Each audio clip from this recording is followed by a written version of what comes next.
Hey YouTube, RicoKnows here. I want to talk to you guys about something I do on TikTok. Okay, if you aren't aware, I do high school film reviews on TikTok.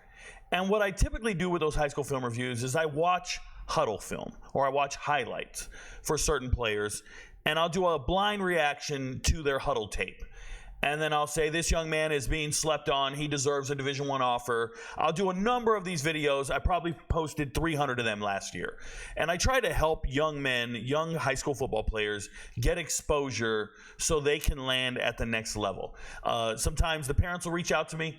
The coaches will reach out to me, friends, family, the player, and they'll say, hey, I'm being slept on. Please help me, help me. And it's to the point where now we have a waiting list and people donate and they have to pay a certain amount to get the review done and things like that. But we're approaching the football season, and during the college football season, I'm very busy. I'm a capper. I pick games. I have to analyze matchups and give intelligent gambling advice to all my MVPs. Shout out to all 4,000 members on Patreon and another couple of hundred. We have up to 2,000 members on YouTube. I'm not talking about subscribers or followers. I'm talking about paid premium members. Shout out to you guys. So nonetheless, I give out my gambling advice, but in my spare time, I will look at high school tape and I will assess for certain talented players, and I'll get them in contact with certain coaches. I think last year we got over 50 offers for kids, helped them get facilitated over 50 offers for young men who didn't have offers, and we made sure they got an offer. And it's always a good feeling. It's pretty gratifying. Shout out to all the coaches who reach out to me in the DMs. But last night, I was watching a game with the MVPs on the Discord server on GPB Sports. If you didn't know, you can watch Georgia high school football, top teams in Georgia. And I was watching one of the games. It was Buford versus Milton. Now, two of the top teams in the state. Buford's been in the state title game, 18 times since the year 2000. And Milton has become a perennial power most recently, last year winning the state title, having some amazing players. So I was really interested in the matchup, and I started watching the game. And on TV, Milton had a young man. They had a player that I didn't know about. And he was number 7. He's a linebacker, about 6 foot, 220 pounds. And his name is Hayden Tumminia. Hayden Tumminia, Tumminia. And I saw this young man, and I thought, man, he looks good. Plays great, running around the field, looks like a football player to me. I think I'm going to do a Hidden Gems video on him. I think I'm going to do a high school film review on Hayden Tumminia from Milton High School. And then I looked around and I saw that he only had one offer. And the one offer was to, I believe, Sewanee. And I'm like, all right, he needs an FBS offer. He needs an FCS offer. This is a great player. People are sleeping on him. And this is perfect. Prime candidate to be a RicoKnows hidden gem.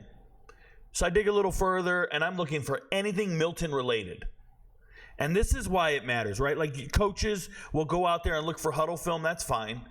But somebody like me, I'm going to dig a little deeper. I'm going to look in your teammates' huddle films. I'm going to look in your opposition's huddle films. I'm going to look at other people's. So I did research all day today, looking for number 7 from Milton.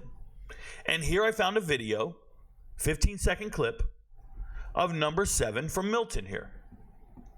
Let's see what I see in the video. I want to make sure there's no copyright, so we'll go here. I'm watching number 7. And he gets hit by an opposing coach.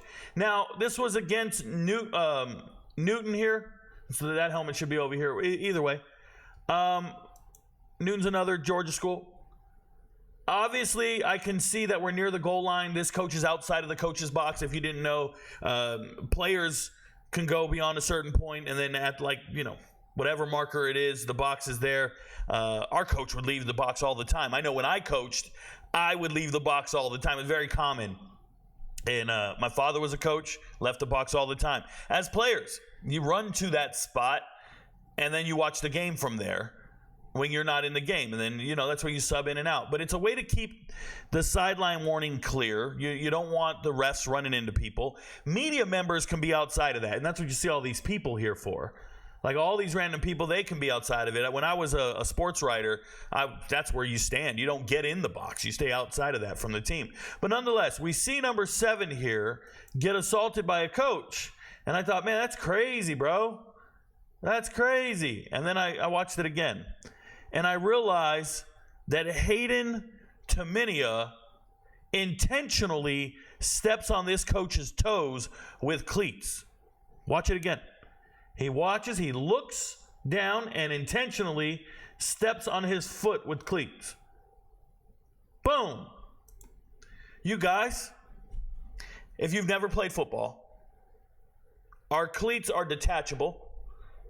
We can screw them on and screw them off, different lengths, depending on what surface you're playing on.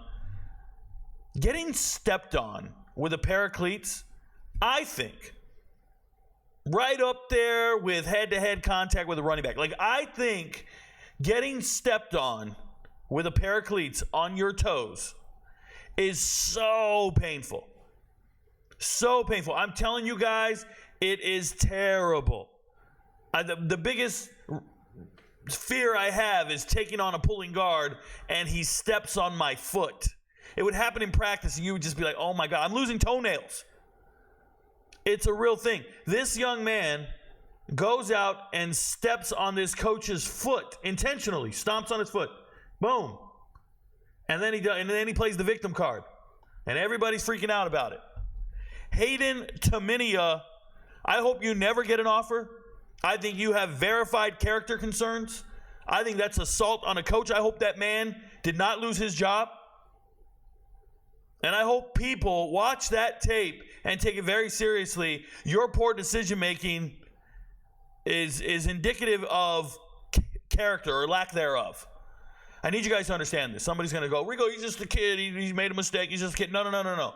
You were going like this through life. And you made a decision that should change the trajectory of your life. Period.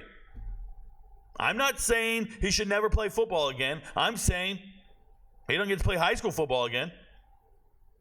That dude can go play with some of his friends down the street and tell him what a loser he is. And then he can go get a blue-collar job or a white-collar job. I don't care. You don't get to do this anymore.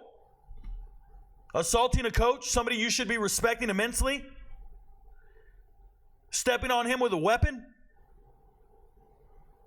Hayden Tumminia, I learned your name for all the wrong reasons. And shout out to Milton, because apparently if this happened last week, this happened August 16th, when did this happen?